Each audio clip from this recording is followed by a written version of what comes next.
In this apprenticeship, we do so much every day. There's a whole bunch of stuff. There's, putting hangers up and putting pipe in the air and PVC in the ground for the underground stages, but there's so much to learn. There's so much to do, and there's something different every day, which is great, and that's what I love about it.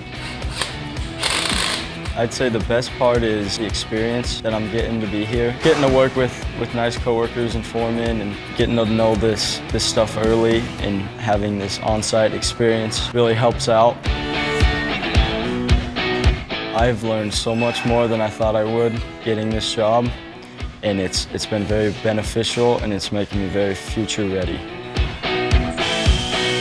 This is preparing me to be future ready because it's given me on-site experience that most people don't get till after high school. I can learn so much more here than I can in school. There's so many different things that I can learn here, having this kind of experience and being around all the different kinds of trades.